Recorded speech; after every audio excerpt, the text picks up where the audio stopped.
ಎಲ್ಲ ನನ್ನ ಕರ್ನಾಟಕ ರಾಜ್ಯದ ಗೌರವಾನ್ವಿತ ಗ್ರಾಮ ಪಂಚಾಯಿತಿ ಅಧ್ಯಕ್ಷರೇ, ಉಪಾಧ್ಯಕ್ಷರೇ ಹಾಗೂ ಸರ್ವ ಸದಸ್ಯರಿಗೂ ಗಾಂಧಿ ಜಯಂತಿಯ ಶುಭಾಶಯಗಳನ್ನು ತಿಳಿಸ್ತಾ, ಇವತ್ತಿನ ಈ ಒಂದು ಮಹಾತ್ಮ ಗಾಂಧಿಯ 156ನೇ ಜಯಂತಿಯ ದಿನದಂದು ಬಹಳ ಒಂದು ನೋವಿನ ವಿಷಯವನ್ನು ತಮ್ಮ ಮುಂದೆ ಹಂಚಿಕೊಳ್ಳಿಕ್ಕೆ ಬಯಸ್ತಾ ಇದ್ದೀನಿ. 2023-24 ಸಾಲಿನಲ್ಲಿ ಗಾಂಧಿ ಗ್ರಾಮ ಪುರಸ್ಕಾರಕ್ಕೆ ಆಯ್ಕೆಯಾದ ಗ್ರಾಮ ಪಂಚಾಯಿತಿಗಳಿಗೆ ಅನುದಾನವನ್ನು ನೀಡಿದರೂ ಅದನ್ನು ಬಳಕೆ ಮಾಡಲಿಕ್ಕೆ ಅವಕಾಶವನ್ನು ನೀಡಿಲ್ಲ. ಅದೇ ರೀತಿಯಾಗಿ 2024-25ನೇ ಸಾಲಿನ ಆಯ್ಕೆಯನ್ನು ಕೂಡ ಇದುವರೆಗೆ ಮಾಡದಿರುವುದು ಅತಿ ನೋವಿನ ಸಂಗತಿ. ಬೆಳಗಾವಿಯಲ್ಲಿ ನಡೆದ 1924ರಲ್ಲಿ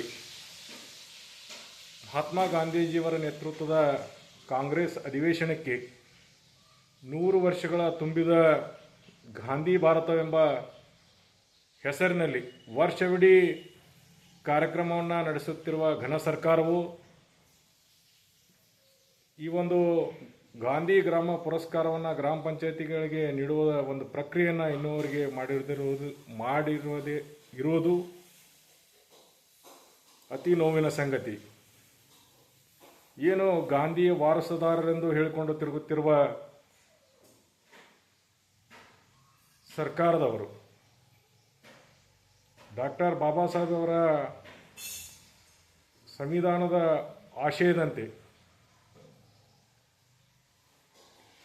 ತಾಲೂಕು ಪಂಚಾಯಿತಿ ಮತ್ತು ಜಿಲ್ಲಾ ಪಂಚಾಯಿತಿ ಚುನಾವಣೆಯನ್ನು ನಡೆಸೋದು ಸಂವಿಧಾನದ ಆಶಯ ಎಂಬುದು ಅವರಿಗೆ ಗೊತ್ತಿಲ್ಲವೇ ಎಂಬುದನ್ನು ಕರ್ನಾಟಕ ಗ್ರಾಮ ಪಂಚಾಯತ್ ಸದಸ್ಯರ ಮಹಾ ಒಕ್ಕೂಟದಿಂದ ನಾನು ಅವರಿಗೆ ನೇರವಾಗಿ ಪ್ರಶ್ನೆಯನ್ನು ಮಾಡಲಿಕ್ಕೆ ಬಯಸ್ತೇನೆ. ನಮ್ಮ ಸ್ಥಳೀಯ ಸರ್ಕಾರದ ಅಧ್ಯಕ್ಷರು ಅಂದರೆ ಮುಖ್ಯಮಂತ್ರಿಗಳು ಅಂಥೇಳಿ 6,000 ಮುಖ್ಯಮಂತ್ರಿಗಳಿದ್ದಾರೆ, 6,000 ಉಪಮುಖ್ಯಮಂತ್ರಿಗಳಿದ್ದಾರೆ, 96,000 ನಮ್ಮ ಗೌರವಾನ್ವಿತ ಗ್ರಾಮ ಸರ್ಕಾರದ ಶಾಸಕರು ಏನಿದ್ದಾರೆ, ಅವರ ಮೂಲಕ ಮುಂದಿನ ದಿನಮಾನದಲ್ಲಿ ಗ್ರಾಮ ಪಂಚಾಯತ್ ಸದಸ್ಯರ ಮಹಾ ಒಕ್ಕೂಟ ಉಗ್ರ ಹೋರಾಟವನ್ನು ಮಾಡಬೇಕಾಗ್ತದೆ ಅಂಥೇಳಿ ಅವರಲ್ಲಿ